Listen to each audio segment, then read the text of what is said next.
it's Amy, and today I'm here with some, I guess, psychological tips or ways to handle something. I was talking to my vendor friend Melanie. Hey, Melanie. I'll link to her in the description. Her business is called That's My Jam, and she makes delicious jam and preserves, and you should check her out. She's vending at the Old South Pearl Street Farmers Market. Support your local farmers market. And this is actually my South Pearl Street Farmers Market shirt. So I was talking to her, and she, um, was it a video? Yeah, she watched one of my videos, and I had mentioned recently that you have to plan to decline social invitations. And she asked me or commented, she said, how do I say no? Like it was, how do I say that? How do I do that without hurting people's feelings, without alienating everybody? So that's what today's video is about, how to say no. So when you are starting a business while you're still working full time and that's your life, you are going to have to decline certain social invitations. You're going to have to focus on your business and not so much on frivolous fun times. Your schedule is going to be your life if it's what you really want. I mean, if you're really buckling down and focusing and working hard towards something, then you'll change things to make that happen. How to say no. So first of all, I thought, well, okay, let's talk about friends, where you have to decline a social invitation from a friend. They want to go out to lunch or something like that, for example. One thing that I recommend making a habit of saying to everyone is, let me check my schedule.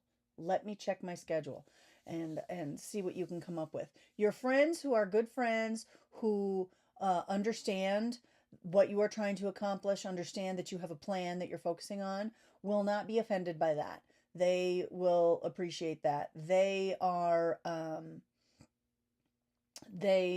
understand what's going on. They're busy too. So checking your schedule and figuring out a time, that's standard in the world. If someone gets upset because you say, let me check my schedule, I don't think that they're probably a very close friend. Um, some of your family members might be like that, and I'm not, I don't know your life.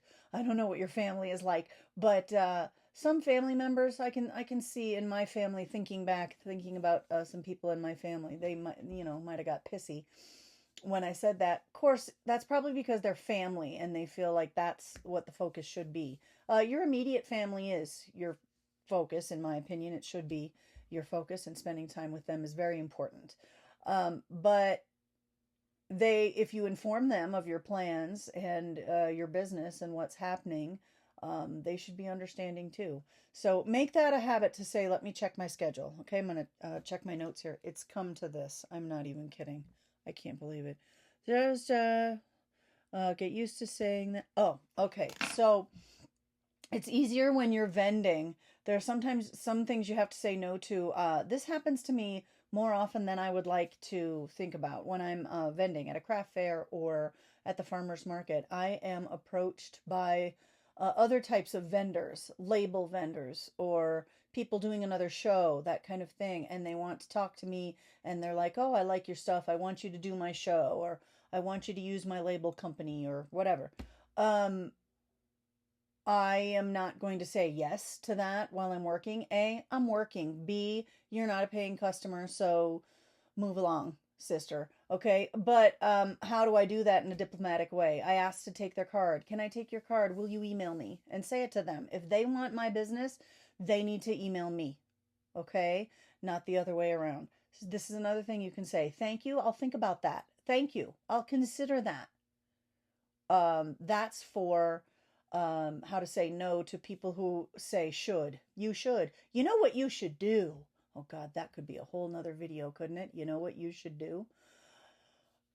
Yeah, uh, saying no to people like that, yeah, it's hard to, if you don't know them, to say no outright. Some things you can. Some things I have to people who are soliciting me. I have said, that is not something I'm going to be interested in. That is not something I can ever see myself doing. Nope. Thank you. Thank you. Thank people for their time. If it's something I know that I would never be interested in doing, I'm better at saying that. So just always thank people for their time. Ask them to email you. That gets them out of your face. And then you can consider it when they email you or don't. If they don't email you, then it's gone out of your mind and you don't have to worry about it, do you? So saying no to friends and scheduling time is probably going to be the most difficult thing. But I mean, I guess it comes back to telling people what you're doing. Like, you need to talk about what you're doing with your business, with your friends and your family, so they know the plan, they know what's happening with you, and then they understand when you say, let me check my schedule and see what I can do. If you really want to do something with that person, check your schedule and see what they can do. Um, so yeah, that's what I have. I mean, I guess saying no comes easier to me. I don't know. Maybe I, don't have as many manners as other people. I feel like I'm pretty diplomatic, but it's important to say no, to respect yourself, to respect your own time, that kind of thing. So that's what I have for you. And let me know in the comments what you think, I guess. What's your favorite way to say no to people, to decline social invitations, to say no to solicitors, that kind of thing? Let me know in the comments. Thanks for subscribing and sharing with your friends, and I'll see you next time. Thanks. Bye.